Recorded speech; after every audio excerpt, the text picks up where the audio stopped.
Bonjour et bienvenue dans Nouveau Chapitre, le podcast de Jolly Bump. Je suis Marie Boyer-Aubert, la fondatrice de Jolly Bump, première marque française qui propose une mode durable à porter avant, pendant et après la grossesse. J'ai créé cette marque suite à ma propre grossesse, avec la volonté d'accompagner les femmes dans l'aventure de la maternité, par mes vêtements, mais aussi en créant du sens vis-à-vis de ce sujet intense et vibrant. Ce podcast, c'est le blog audio de Jolly Bump. Dans chaque épisode, je reçois une femme pour l'interroger sur sa vision et son vécu de la maternité, sur la relation de la femme qu'elle est à la maman qu'elle est devenue et sur la transmission. Si vous souhaitez découvrir Jolly Bump, rendez-vous sur notre site internet jollybump.com et pour vous, chères auditrices et auditeurs, un bon d'achat de 10 € vous est offert avec le code podcast. Maintenant, place à l'épisode. Bonne écoute! Bonjour et bienvenue dans ce nouvel épisode de Nouveau Chapitre. Aujourd'hui, je reçois Anne. Donc Anne, tu as 37 ans, tu es rédactrice en chef de Hello Coton, qui est une plateforme communautaire de blogs féminins, et aussi l'auteur de 2 blogs, anouchka.fr et le tout nouveau, le dressingideal.fr, où tu vas nous aider à simplifier notre rapport à notre garde-robe. Et tu es la maman de Martin, 7 ans, et de Basile, 1 an. Donc merci donc d'avoir accepté cette invitation. Merci à toi. Donc alors pour commencer en fait la première question que je pose habituellement c'est au sujet de comment tu as appréhendé ton rôle de maman. Est-ce que tu as toujours eu envie d'avoir des enfants ? Alors, est-ce que j'ai eu toujours envie d'avoir des enfants ? Oui, ça faisait partie de mon schéma de vie. En revanche, j'ai jamais eu un rapport très naturel avec les enfants. C'est-à-dire que j'étais pas du tout attirée par les enfants, même très jeune. Et le désir d'enfant est venu quand même assez tard, je dirais peu avant mes 30 ans. Alors, il y avait aussi cette histoire d'horloge biologique où je m'étais toujours dit avant mes 30 ans, faut absolument que j'ai un enfant, c'est comme ça que ça doit se passer. Et ce qui s'est passé, c'est que mes copines qui étaient beaucoup plus jeunes que moi ont commencé à en avoir. Et je pense que c'est ce qui m'a vraiment aidée à me préparer. Parce que je les voyais vraiment heureuses, je voyais la place que ça avait pris dans leur vie et je me disais ah ouais quand même ça a l'air vraiment sympa et voilà, et je me suis dit pourquoi pas, allons-y quoi. Et quand est-ce que tu t'es sentie devenir mère pour la première fois ? Alors, quand est-ce que je me suis sentie devenir mère ? C'était pas du tout à l'accouchement, contrairement à beaucoup de mamans. Quand on m'a donné mon bébé et qu'on me l'a posé sur moi, j'ai pas du tout ressenti cette vague d'amour. Ça m'a vachement fait culpabiliser d'ailleurs parce que je m'attendais pas à ça. Mais j'étais même c'est hyper dur ce que je vais dire, mais j'avais un espèce de malaise. Je me disais mais c'est mon bébé, c'est bizarre, je le connais pas. Et en fait, ce que j'avais pas anticipé, c'est qu'une relation avec un enfant, ça se construit. En fait, il faut du temps déjà pour se connaître, pour déjà se sentir légitime en tant que mère. Et justement, moi, cette légitimité, ça m'a pris du temps. En fait, je me sentais maman, j'aimais mon fils, ça c'est indéniable, il y avait pas de doute là-dessus. Par contre, j'avais du mal à dire je suis la maman de Martin. Ça c'est quelque chose que j'avais du mal à prononcer en fait. Je sais pas, j'avais l'impression que ça sonnait bizarre dans ma bouche ou que les gens ils disaient mais elle est pas faite pour être mère celle-là. Enfin, je m'aperçois que j'ai été hyper dure avec moi quoi. C'est étonnant et je pense que ça a pris quand même du temps. Je me souviens sur mon blog, j'avais écrit un article qui s'appelait 3 ans pour se sentir maman.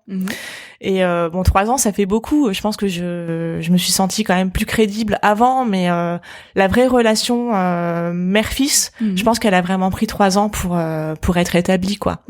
Pour réussir à se comprendre, pour savoir comment lui fonctionne, comment moi je fonctionne, pour arriver à me trouver dans tout ça, ça a été assez long. Et pour ton deuxième, ça s'est passé comment ? Pour le deuxième, ça a été beaucoup plus facile puisque j'avais pas du tout ce problème de légitimité. J'étais déjà maman d'un grand garçon, donc je me sentais maman, je m'en sortais hyper bien, donc j'étais très très confiante. Et donc du coup, déjà rien qu'à l'accouchement, ça a été complètement différent. Quand on me l'a donné, j'en ai beaucoup plus profité. J'ai vraiment profité du moment. C'est un peu bête, mais le fait de savoir ce qui allait se passer dans les mois qui venaient, ça m'a permis de profiter du moment présent. Chose que j'avais pas du tout vécue la première fois parce que j'étais tellement terrifiée par la suite qu'en fait j'en ai oublié de profiter de l'instant présent. Donc pour Basile, ça a été vraiment beaucoup plus facile et même le séjour à la maternité s'est passé sans problème alors que la première fois je l'avais hyper mal vécu. Pour tout vous dire, j'avais une voisine de chambre pour le premier accouchement avec laquelle j'ai passé tout mon séjour, donc à peu près 5 jours, ça a été hyper long. Et je lui ai pas parlé. Et quand j'y repense, je trouve ça mais aberrant quoi, parce que je suis quelqu'un d'hyper sociable, j'adore parler, j'adore raconter ma vie, j'adore poser des questions et tout. Et en fait, cette voisine-là, je lui ai quasiment pas adressé la parole. Et je me demande encore aujourd'hui pourquoi. Je me dis mais pourquoi je vais pas parler en fait, c'est vraiment bizarre. Et heureusement, c'est une fille assez chouette. On est resté en contact en fait depuis. C'est marrant. On s'est échangé nos numéros et tout, et tous les ans, on s'envoie un petit mot pour l'anniversaire de nos enfants. Parce qu'ils sont nés le même jour. Et en fait, ça m'a permis de réaliser à quel point j'étais complètement déconnectée, quoi. J'étais avec mon bébé dans une chambre, je parlais pas à ma voisine, enfin, j'étais dans un autre monde, quoi, vraiment. Donc ça, je l'ai mal vécu. Enfin, ça a été très dur d'oublier ces moments-là, ce mauvais départ, en fait. J'ai mis du temps à digérer ça. Et pour Basile, je l'ai pas vécu du tout. Je pense qu'il y avait une volonté de réparer ce que j'avais mal fait la première fois, et du coup j'en ai profité à 100%. Ça a été incroyable, quoi, vraiment. Je suis sortie de la maternité avec mon bébé au bout de 2 jours, je voulais pas rester un jour de plus, j'ai demandé à sortir. Je suis rentrée avec mon bébé à la maison, je me sentais hyper bien, et heureusement que j'étais dans cet état d'esprit, puisqu'en fait Basile a été quand même un bébé assez compliqué à comprendre. Il a eu beaucoup de soucis digestifs. Ça a été les premiers mois ont été quand même assez fatigants. Donc voilà. Donc vraiment 2 accouchements différents. Les premiers mois complètement différents pour chaque enfant. Ça a été 2 extrêmes. Vraiment, 2 extrêmes. C'est marrant. Et du coup, en fait, dans cette période, comment tu as trouvé ta place, et aussi comment le papa, en fait, comment sont articulés vos rôles, notamment, j'imagine, quand tu es rentrée de la maternité, voilà. Alors, contrairement à moi, le papa a été constant. C'est-à-dire que dès le premier enfant, il a été hyper investi dès le départ. Ça, c'était un truc vraiment dingue. Enfin, moi, j'ai adoré ça. En fait, j'avais fait le choix de pas allaiter mes enfants. Donc, du coup, c'est vrai que lui, je pense qu'il s'est senti investi tout de suite. Ça lui a permis peut-être de prendre sa place dès le début. Et du coup, non, j'ai un chéri hyper moderne qui s'occupe trop bien de ses enfants. Enfin, un vrai boulot d'équipe. Donc c'est pas papa qui bosse jusqu'à 20h et maman qui s'occupe des enfants le soir. Non, il est quand même beaucoup là, il est très présent, il se lève la nuit. Voilà, c'est un papa moderne, quoi. Vous êtes tout de suite parti sur des bases d'une répartition relativement équitable, en fait, des tâches. Ça s'est fait hyper naturellement. En fait, je pense que moi, quand j'ai eu Martin la première fois, je pense qu'il a peut-être vu que j'étais un peu perdue. En plus, je sortais quand même d'une grossesse assez fatigante, donc je pense qu'il s'est dit qu'il avait un rôle à jouer à ce moment-là, et moi, ça m'a vachement aidée. Je me suis un peu déchargée sur lui. Bon, lui, par contre, il a retourné bosser au bout de 15 jours. Moi, je restais à la maison. J'avais pris un congé parental à l'époque. Donc, j'ai pas été aussi horrible que je me le suis longtemps dit. En fait, je me suis très très bien occupée de lui. Je suis restée 9 mois à la maison. Donc, je pense que j'ai largement joué mon rôle de maman. Mais je savais que je pouvais lui faire confiance à mon chéri. Je pouvais lui en parler. Voilà, le soir il rentrait, je lui disais oh là là, la journée elle a été horrible. Et il y avait toujours de la compréhension de sa part, il prenait le relais sans problème. Et du soutien. Parfois je l'attendais avec le bébé derrière la porte. Voilà, mais non, ça a été facile en fait. J'ai jamais eu besoin de demander quoi que ce soit. Alors bien sûr, ça a pas toujours été non plus idyllique, hein. On a eu aussi nos moments de fatigue. Bien sûr. Voilà, on n'a pas de famille à côté pour prendre le relais, donc on peut vraiment compter que sur nous. Et donc du coup, c'est pour ça que c'est important de faire un vrai boulot, un vrai travail d'équipe. Pour moi, le couple, c'est ça, c'est un job d'équipe, quoi. Non, c'est vrai. Donc du coup, ça s'est fait. Voilà, il a pris son rôle. Oui, et puis il a pris son rôle, je pense, avec plaisir. En fait, il s'est pas dit, ah là là, je suis papa, faut que je m'occupe des enfants. Je pense que ça a été vraiment une révélation pour lui. C'est pas du tout le même homme que j'ai connu il y a 15 ans, quoi. Ses enfants, c'est ça. je sais pas, je pense que je sais pas s'il pourrait dire la même chose de moi, mais moi je trouve que ça l'a complètement révélé, quoi. En plus de tout ce qu'il fait déjà, quoi. Du coup, une question en fait assez différente, c'est quel est ton rapport à ton corps de maman? Alors, mon rapport à mon corps de maman, alors je pense qu'en fait mon rapport à mon corps est devenu très simple. J'ai été longtemps très dure avec moi-même. Alors dans la vie de tous les jours, je suis de toute façon dure avec moi-même, et je l'ai été aussi avec mon corps. Je pense que je l'ai pas mal maltraité pendant longtemps. Je me suis jamais imposé des régimes ni quoi que ce soit, mais j'ai toujours fait très attention à ce que je mangeais. En plus, à la maison, on avait quand même une alimentation assez saine, donc j'ai toujours fait gaffe à pas faire d'écart. Bon, heureusement, je suis pas très gourmande, donc ça me demande pas non plus des efforts extraordinaires, mais je pense que je me suis beaucoup refusé certains plaisirs, dont celui de manger. Et c'est vrai que le fait d'avoir un enfant, de grossir, et ensuite de reperdre mes kilos et de me rendre compte que mon corps, il est pas si fragile que je le pensais, et qu'il est capable de me suivre, ça a complètement changé ma vision des choses, en fait. Et ce qui est assez drôle, c'est que j'ai toujours eu peur de grossir, et en fait, grossir enceinte ne m'a jamais posé de problème. Je l'ai super bien vécu, en fait. Je me suis dit, enfin, j'ai une occasion pour lâcher prise, je peux enfin manger. En plus, ce qui s'est passé, c'est comme j'avais beaucoup de nausées, j'étais obligée de manger énormément pour les calmer. Et du coup, c'est un truc que je contrôlais pas du tout, quoi. Donc si je mangeais pas, j'étais malade. Si je mangeais, j'étais moins malade. Donc je me suis dit, tant pis, je vais manger et puis on verra, quoi. Et en fait, j'ai quand même pris pas mal de kilos. Je crois que pour Martin, j'en ai pris 16. 16 kilos, et je crois que c'est la première fois que je me suis vraiment regardée dans le miroir toute nue, en fait.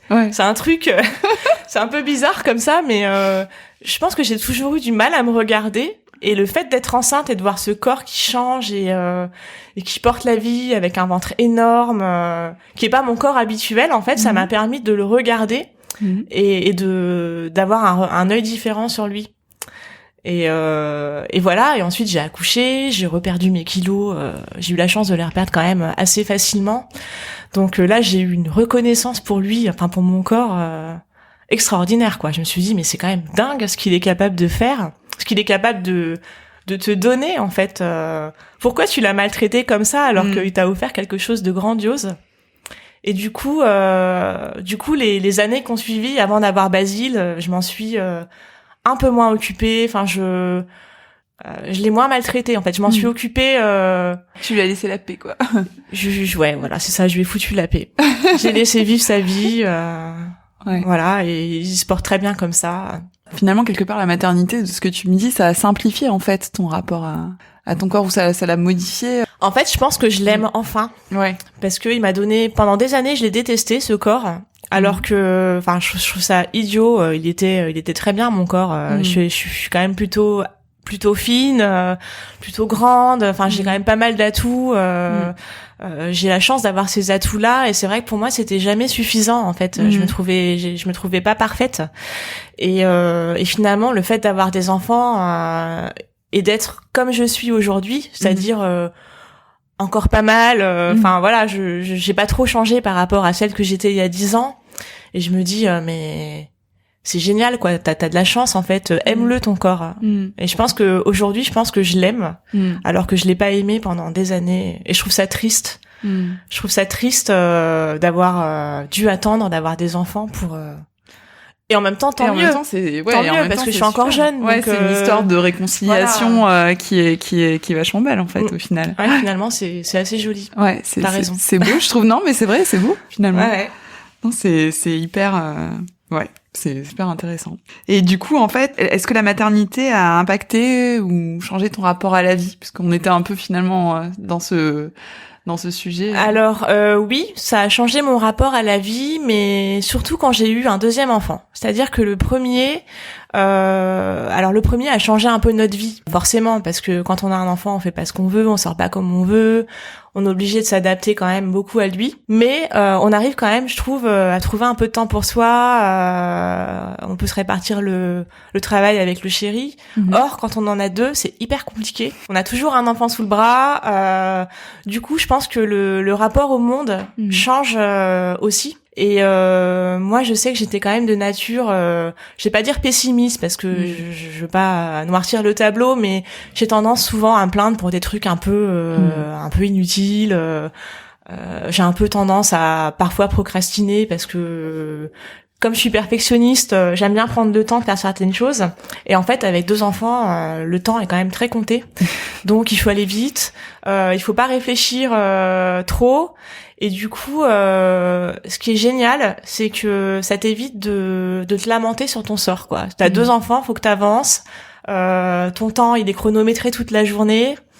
Et ce que je trouve génial, en fait, c'est que mes 2 enfants me donnent une énergie de dingue. C'est-à-dire que c'est hyper paradoxal parce que je suis crevée comme je l'ai jamais été. Voilà, mon dernier, il a mis quand même 1 an à faire ses nuits, donc c'est épuisant. C'est vraiment épuisant pour le corps, pour le cerveau. Enfin, voilà, il m'a fallu 1 an quand même pour émerger. Et en même temps, cette année, j'ai fait plein de trucs. Enfin, je me suis aperçue en faisant un bilan que on a fait quand même beaucoup de choses. On a voyagé, j'ai repris le boulot, j'ai lancé un nouveau blog. Et tout ça, en fait, je le faisais pas quand j'avais pas mes enfants. C'est-à-dire que je faisais pas plus de choses quand j'avais mes enfants. Souvent on se dit ah là là, mais quand on a des enfants, on fait moins de trucs. En fait, on a tendance à dire aux gens profitez de la vie avant d'avoir des enfants, voyager, profitez-en, alors que finalement moi je trouve que c'est l'inverse. Quand on a des enfants, on profite peut-être plus de la vie, on en profite différemment, c'est sûr, mais je trouve qu'il y a un rapport à l'instant présent quand on a des enfants qu'on n'a pas quand on n'en a pas. Je sais pas si je suis très claire. Ouais, si. En fait, moi, j'avais tendance à vivre dans le futur. Quand j'avais pas mes enfants, je me disais, oh là là, ça serait bien si je pouvais faire tel truc, ou si je pouvais voyager dans tel pays, mais je peux pas parce que j'ai pas d'argent, parce que ci, parce que ça. Quand on a des enfants, on vit l'instant présent. Je sais pas, vous êtes au parc avec vos 2 gamins, vous les regardez faire du toboggan, c'est génial, quoi. C'est génial. Enfin, moi, ça me nourrit, en fait, ça, de regarder mes enfants évoluer, de passer des moments avec eux où on se marre. Ça, c'est des choses que j'avais pas dans ma vie avant. En fait, je pense que j'avais une tendance à me plaindre beaucoup que je n'ai plus du tout aujourd'hui, grâce à mes enfants. Ouais. Parce que il s'agit plus de moi, en fait. Je suis pas le centre du monde. Voilà, le centre du monde aujourd'hui, c'est mes enfants. Ça recentre effectivement les choses, quoi. Ouais. Et est-ce qu'il y a des valeurs essentielles que tu souhaites leur transmettre à tes enfants? Alors bizarrement, je pense pas trop à ça. Ouais. Je pense pas trop à ça parce que je me dis, je fais de mon mieux, en fait. J'essaie de les élever de manière assez naturelle, comme moi j'ai été élevée. Alors bien sûr, il y a des règles de politesse sur lesquelles je suis hyper à cheval, comme tous les parents. Hein. Bonjour, au revoir, merci. Voilà, ça, je pense que mes enfants, enfin le grand surtout, il sait faire. Après, je voudrais pas idéaliser une éducation que je serais pas capable de mener, parce que je me suis aperçue que mon fils avait aussi son caractère et que à chaque fois que j'essaye d'inculquer quelque chose, ça se passe pas très bien. Parce qu'il est pas comme ça, tout simplement. Et en fait, c'est marrant qu'on en parle parce que il y a quelques semaines, je discutais avec une très bonne amie et je lui disais je me plaignais qu'en fait mon fils Martin sort pas beaucoup, enfin il est assez casanier, il est assez solitaire et tout, et je lui disais oh là là, mais ça m'énerve, j'aimerais bien qu'il sorte un peu avec moi, qu'il fasse plus de trucs et tout.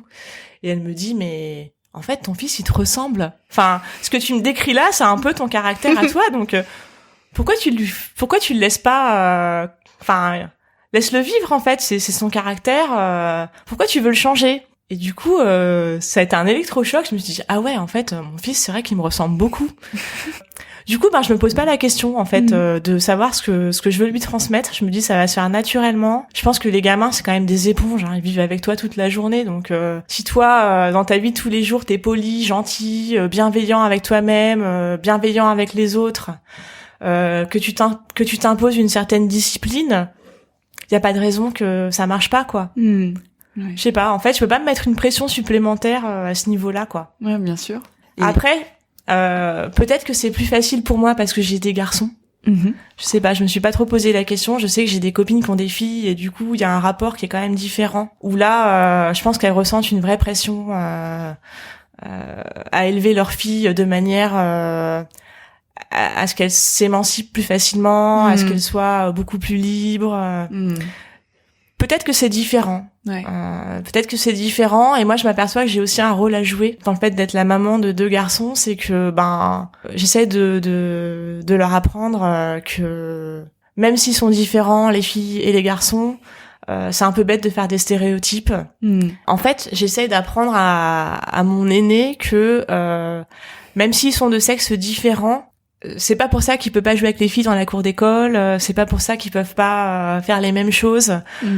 Ce qui est assez fou, c'est que quand mon fils était en maternelle, il avait plein de copines. Donc je vois pour les anniversaires, il invitait moitié filles, moitié garçons. Il y avait un rapport qui était beaucoup plus naturel avec les filles, qui je trouve se perd quand ils rentrent à l'école primaire. Je sais pas pourquoi, tout de suite il y a des clans. Les filles jouent plus avec les garçons dans la cour d'école. Bon après je peux comprendre qu'il y ait des centres d'intérêt qui soient différents, c'est normal. Mais je trouve qu'il y a quand même un discours genré qui est un peu qui moi me gêne un peu. C'est-à-dire que quand mon fils rentre de l'école et qu'il me dit on joue pas avec les filles parce que les filles elles font des jeux bêtes, on veut pas jouer avec elles. Là je me dis j'ai un rôle à jouer peut-être de lui expliquer que si il a le droit de jouer avec les filles s'il en a envie, que les choses elles doivent pas être comme ça parce qu'on lui a dit que c'était comme ça et qu'il devait pas jouer avec les filles. Je pense qu'on est en train de former les hommes de demain et que c'est maintenant que tout se joue, quoi. Donc oui, effectivement, j'ai peut-être un rôle à jouer. mais bon, après c'est compliqué parce qu'ils sont encore petits et puis il y a des choses. Bien sûr. Faut trouver les bons mots, quoi. Ouais, les bons mots, les bons messages, ouais. Sans leur bourrer le crâne avec ça non plus. J'ai pas envie qu'il ait cette pression-là. Bien sûr. Voilà. Et au sujet de la transmission, est-ce que ta relation avec ta propre mère influence ta vision de la maternité? Quand je te posais la question sur les valeurs que tu souhaites transmettre, tu disais que assez naturellement, en fait, tu reproduis un peu les bases d'une éducation que tu as reçue, quoi. Oui, c'est clair que moi, je m'aperçois que j'ai le même caractère que ma mère sur le plan de la sensibilité. C'est-à-dire que je vais faire passer les besoins et les désirs des gens avant moi, parce que ma mère était comme ça et j'ai toujours vu se sacrifier. Donc j'aurais une tendance à être comme ça. Je suis hypersensible. Donc oui, après je m'aperçois que mon fils il est aussi comme ça. Même si pendant très longtemps je me suis dit oh là là, faut pas qu'il soit comme moi. Je veux pas lui transmettre mes angoisses. Je veux pas qu'il soit stressé. Je m'aperçois que malgré tous mes efforts, il a quand même son caractère, il est quand même assez sensible. Donc je pense qu'on peut difficilement renier qui on est, d'où on vient. C'est des trucs qui restent quand même très ancrés, quoi, dans une famille. C'est difficile de s'en détacher, même quand t'as une vie qui est différente. Ma vie ressemble pas du tout à celle de ma mère, donc voilà, ça montre bien qu'il y a quand même quelque chose de très profond dans tout ça. J'ai envie de remercier mes enfants parce que c'est vrai que dans mon rapport avec ma propre mère, ça a été hyper bénéfique. J'ai des rapports beaucoup plus simples avec ma mère. On se dispute plus pour des broutilles. Et souvent, c'est vrai que quand je suis en galère, quand mes enfants sont malades, que je vois pas le bout du tunnel, quand je suis crevée, je me dis mais ma mère a vécu ça, quoi. Ma mère a vécu ça. En plus, elle bossait à l'hôpital. Ma mère est infirmière. Et quand elle m'a eu, elle faisait encore les nuits. C'était assez dur pour elle. Donc, j'ai quand même une certaine forme d'admiration pour mes parents. Et en plus, j'ai eu la chance d'avoir un papa hyper présent. Moi, j'ai eu un papa qui s'est levé la nuit, qui a changé nos couches, qui nous gardait la journée parce que ma mère bossait en décalé. J'ai eu un papa extraordinaire, quoi. Et du coup, pour moi, c'est assez naturel d'avoir un chéri qui est comme mon père. Hein. Peut-être que inconsciemment, je l'ai choisi pour cette raison-là.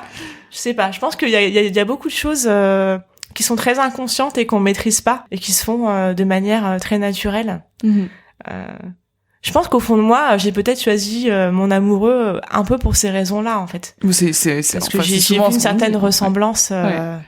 Ça fait partie des choses qu'on peut entendre, ouais, effectivement. Qu'on essaye de retrouver parfois les qualités de son père quand on choisit. Oui, non, mais oui, ça c'est. Je pense que c'est une évidence.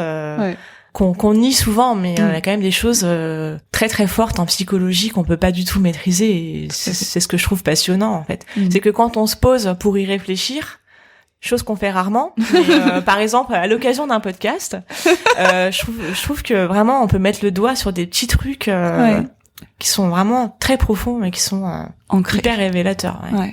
Pour passer sur un sujet un peu différent, et je voulais savoir un peu ce que tu pensais du sentiment de culpabilité. Justement, on en a un peu parlé, mais j'ai l'impression que justement tu m'as dit que c'est quelque chose que tu avais ressenti.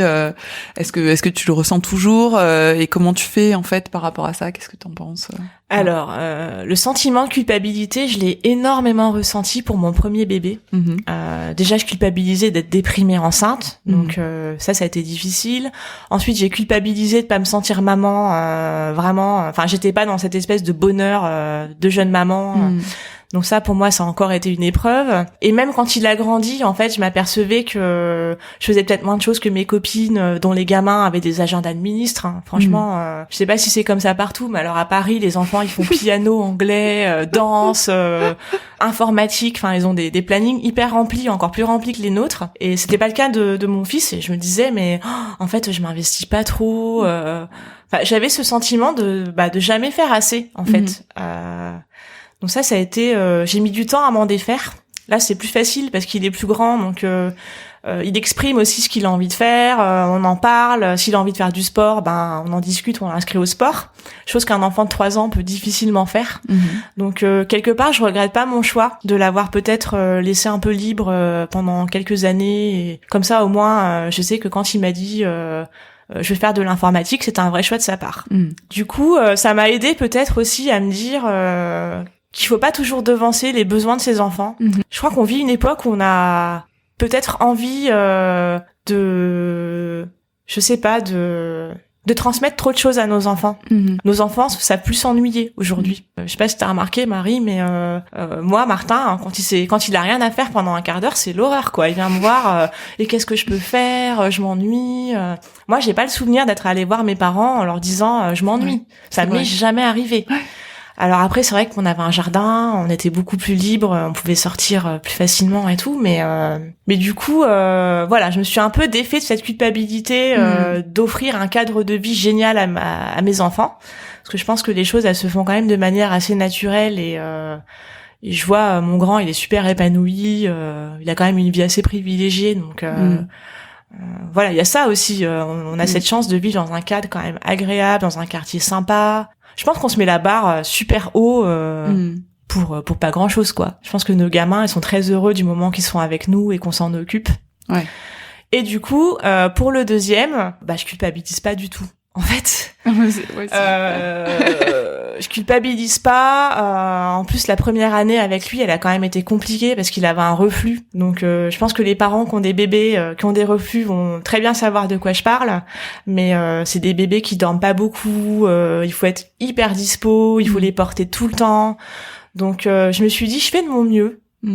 Voilà, j'ai tout donné pour cet enfant. La première année, ça a été vraiment, je me suis consacrée qu'à lui quasiment. Et du coup, j'ai pas cette culpabilité parce que je sais que j'ai tout donné. Donc après, les choses, elles se font comme elles se font. Moi, j'ai pas de prise sur ça.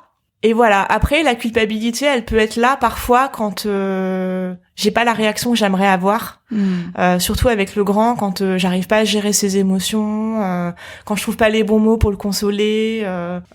Ça a été une année un peu dure pour lui parce qu'il a eu un petit frère. Donc forcément, c'est un gros chamboulement pour les enfants. Ils l'expriment pas spécialement. Ils viennent pas vous dire je suis triste, j'ai un petit frère, occupe-toi de moi. Par contre, ils vont avoir des comportements un peu bizarres, des colères qu'ils avaient pas avant. Enfin, et là c'est dur. Là, c'est dur pour moi de sentir que parfois j'arrive pas à trouver les bons mots ou que j'ai pas la patience aussi parce que j'ai un bébé qui me prend du temps, qui me fatigue beaucoup et du coup, j'ai peut-être pas la patience qu'il faut avec l'aîné.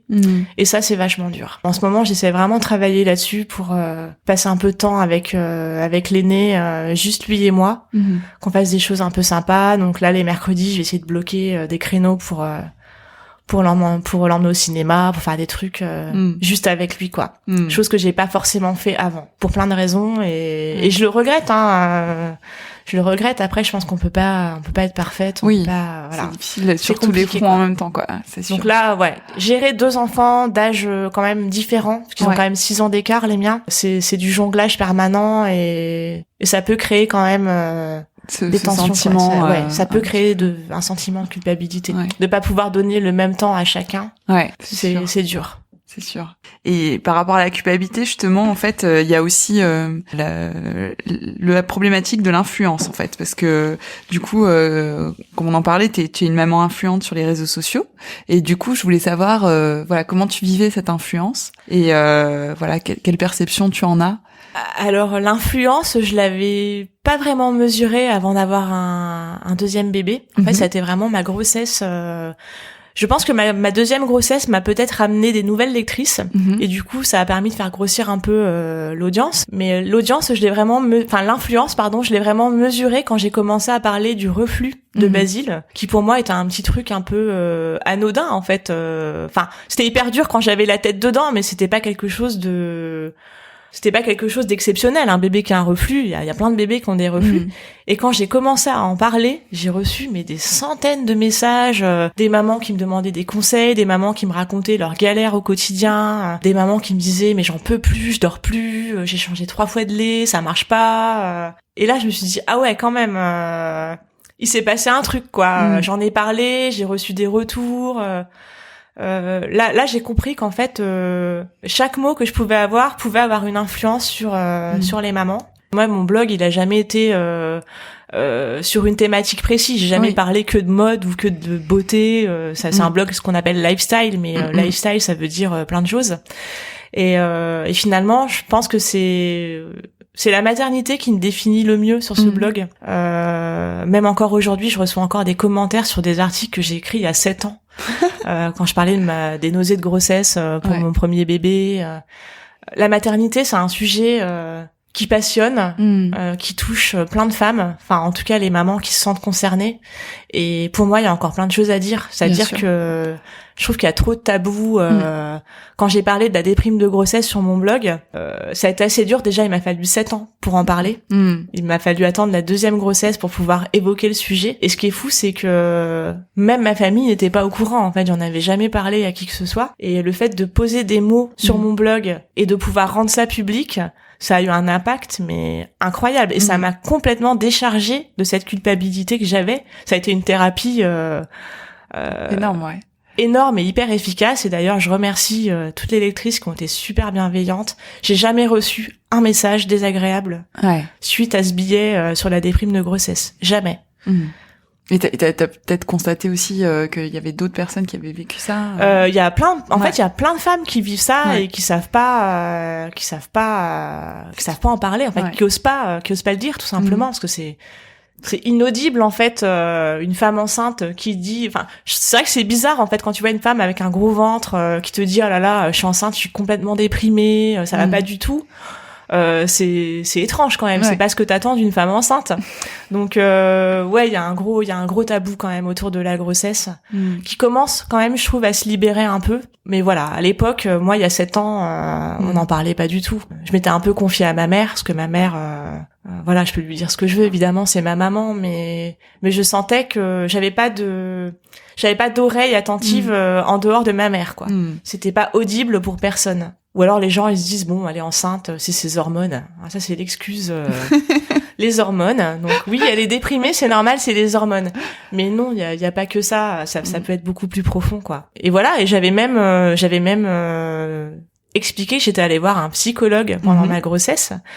Et grâce à ce billet, je sais qu'il y a plein de futures mamans qui sont allées consulter tout simplement parce que ça c'est quelque chose qu'on n'ose pas faire.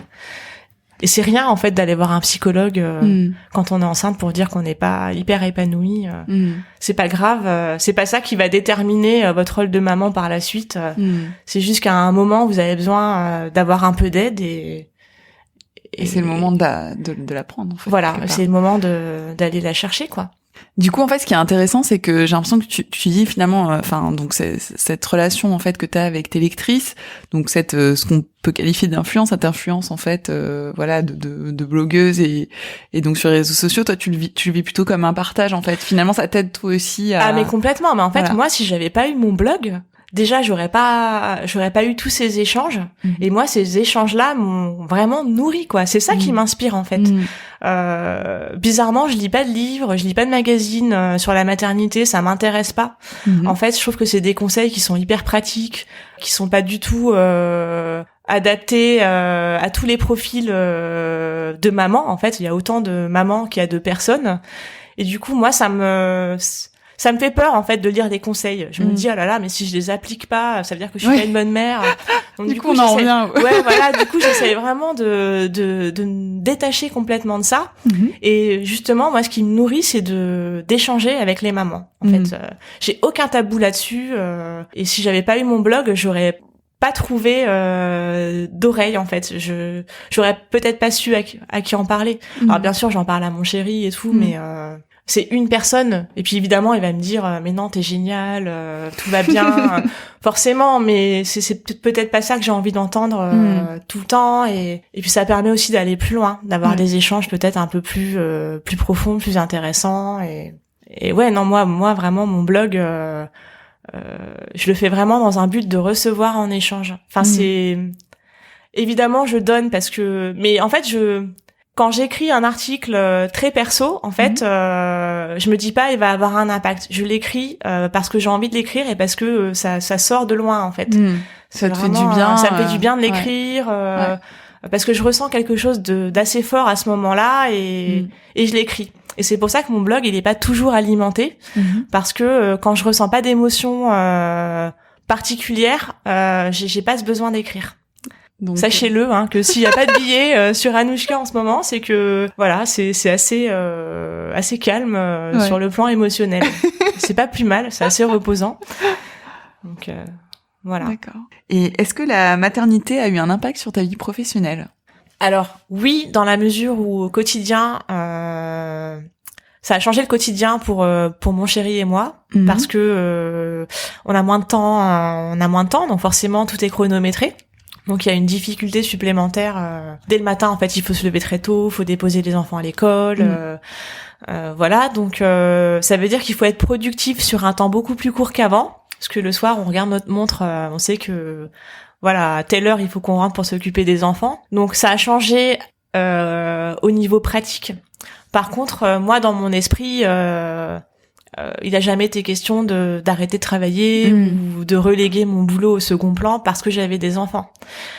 J'essaye de jongler, de faire en sorte que mon travail soit pas relégué au second plan, parce que j'adore mon boulot et que de toute façon ça serait pas possible autrement pour moi, voilà, mais c'est quand même compliqué.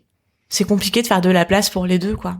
Et je pense que c'est des phases aussi. Il y a des moments où je vais être très productive, où je vais arriver à bien bosser, à avancer comme je veux. Et en général, c'est les moments où mes enfants sont pas malades, où ils dorment bien, n'est pas malade. Voilà, c'est des moments où tout roule, en fait.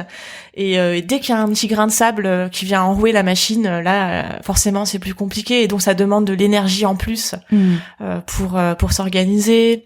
Et c'est ça que je trouve fatigant, en fait.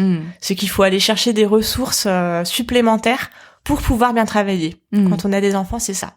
C'est comment je peux optimiser mon quotidien pour que ça soit facile, pour pouvoir être plus efficace au travail. Ouais, c'est Alors vrai. que quand t'as pas de gamin, t'as du temps, tu peux bosser le soir si t'as envie. Voilà, c'est quand même plus simple, quoi.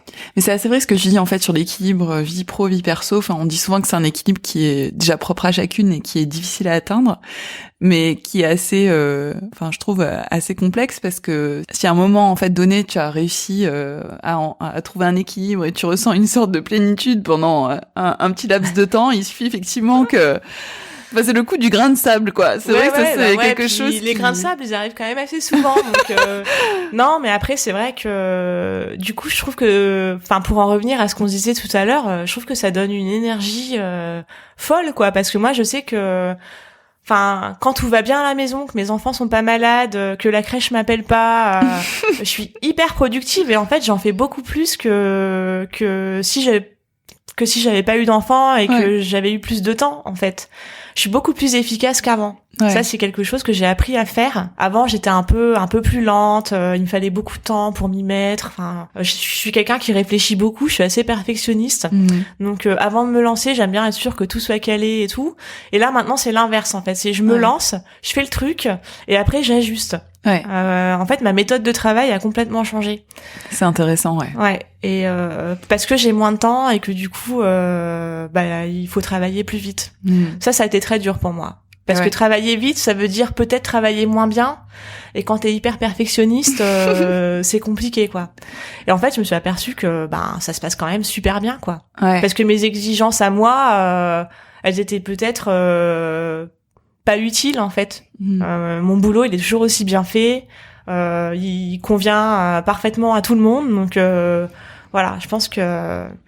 Ouais, c'est hyper intéressant parce que souvent quand on parle ou quand on peut parler de l'impact que peuvent avoir les enfants et la maternité sur la vie professionnelle, on va penser par exemple à un changement de voix ou à des choses comme ça.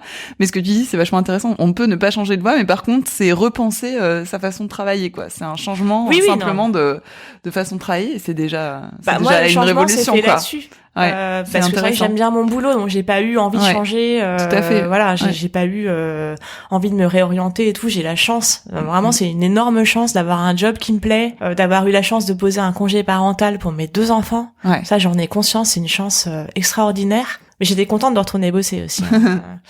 Mais voilà, moi, le changement, il s'est fait là. Il s'est fait sur la méthode de travail. Sur la méthode de travail. Ouais. Et le congé parental, juste pour information, tu as pris 2 fois. Alors, ça a duré combien de temps, j'ai en fait pris 6 mois après le congé maternité. Donc, j'ai repris le boulot quand il avait 9 mois. Ouais. Donc, c'était bien. En fait, c'était un bébé assez facile, qui était plutôt calme, qui dormait bien, qui avait pas de reflux. Donc, j'étais moins fatiguée que pour Basile. Mais quand j'ai repris le boulot, j'étais très contente de retrouver mes activités, mes collègues et tout. Mais j'en ai vraiment bien profité. Et pour Basile, j'ai pris 3 mois, je crois, après le congé maternité. Donc j'ai repris le travail, il avait 6 mois. Okay. Et là, par contre, ça a été plus dur. Parce que j'avais passé 6 mois quand même compliqués, à pas dormir. Il faisait pas ses nuits, en plus, quand j'ai repris le travail. Ouais. Donc là, ça a été quand même dur.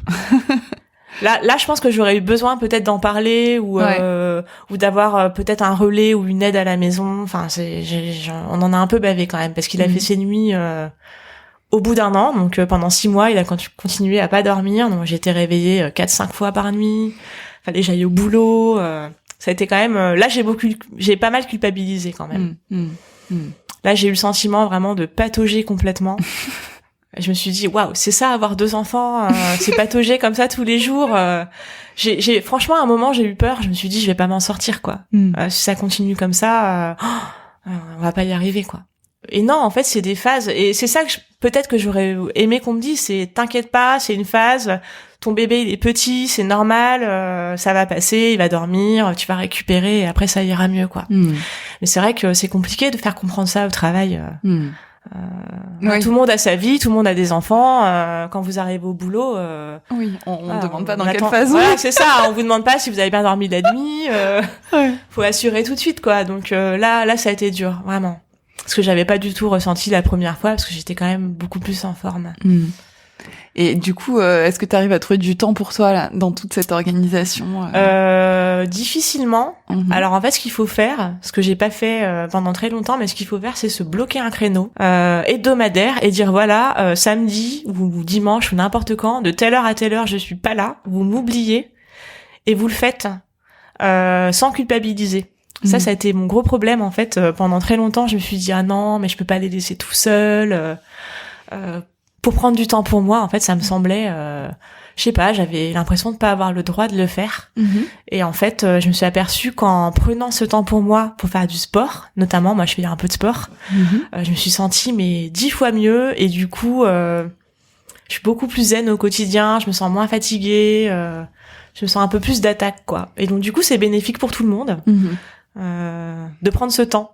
Tu le prends 1 fois par semaine, c'est ça? Je le prends, j'essaye au moins 1 fois et 2 fois si ça s'intègre un peu dans l'agenda. Mais au moins 1 fois, c'est déjà bien, quoi. Ouais. Ça te fait un espace de respiration. Ouais, il faut parce que c'est tellement, ça peut être oppressant quand même la maternité. Moi, j'adore mes enfants. Enfin, vraiment, c'est ma vie, quoi. Mais ça demande quand même de l'énergie. Et parfois, c'est pesant. Donc, je trouve ça bien quand même d'avoir 1 heure où on n'a pas un enfant à trimballer quelque part, où on n'a pas un coup de fil de la crèche, où vraiment c'est soi, quoi. C'est un petit espace. Voilà. Hors du temps. Oui, puis c'est bien aussi d'exister en dehors de ses enfants. C'est quoi. vrai. On le sait. Enfin, c'est des choses qu'on sait. Là, je dis des choses évidentes, mais je sais aussi à quel point nous, les mamans, on a du mal à prendre du temps. Et je le vois autour de moi. Mes copines, c'est pareil. Elles osent pas.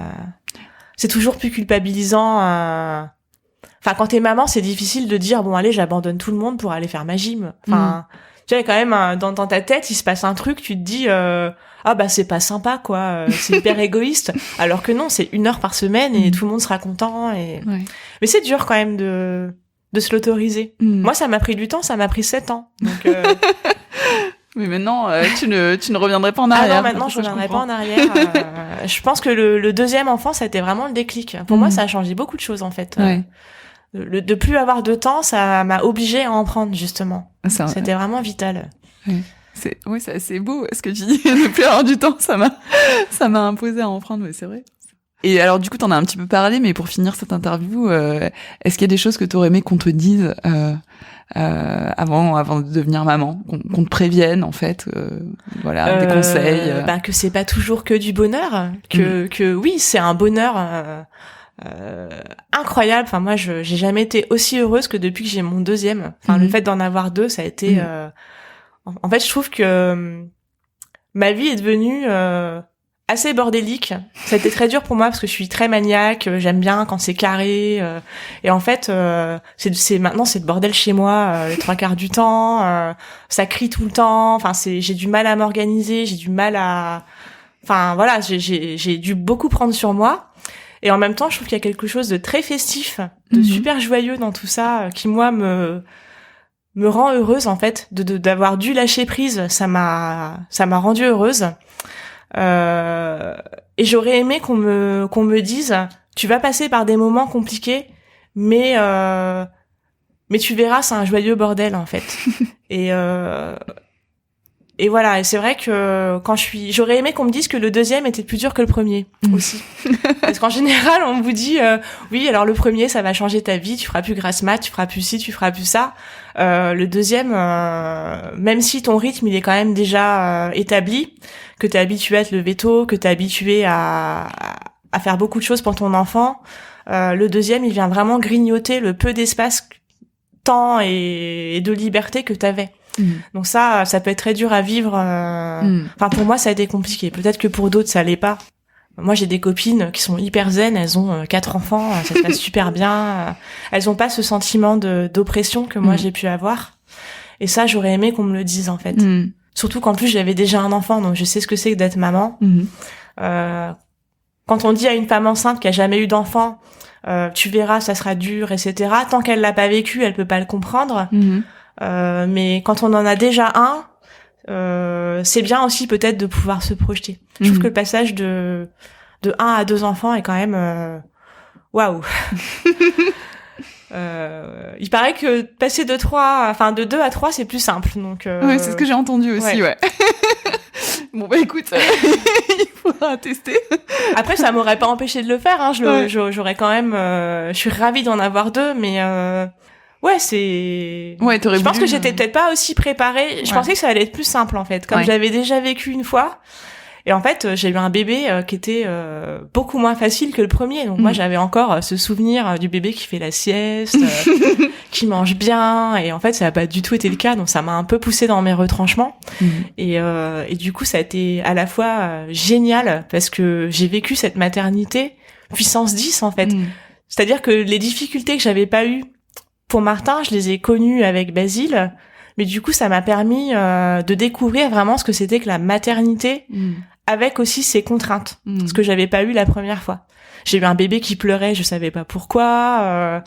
J'ai eu un bébé qui régurgitait tout le temps. il a fallu changer 10 fois de marque de lait. Enfin, on a vachement tâtonné.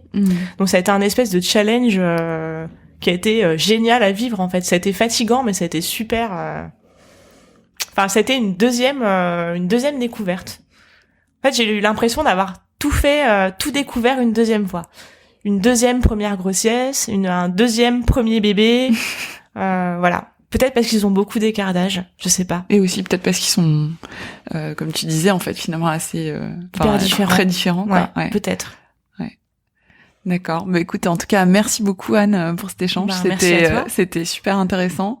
Et donc, bah si vous voulez retrouver Anne, il faut consulter son blog anouchka.fr et son nouveau blog ledressingideal.fr.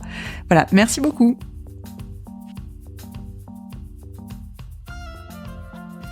J'espère que cet épisode vous a plu. Si c'est le cas, n'oubliez pas de vous abonner sur iTunes et de laisser un avis et 5 étoiles. Pour ne rien manquer des futurs épisodes et de l'actualité de Jolie Bump, rendez-vous sur Instagram @jolibump et sur Facebook. Nouveau chapitre est une coproduction Jolie Bump et Indie Crew. À très bientôt.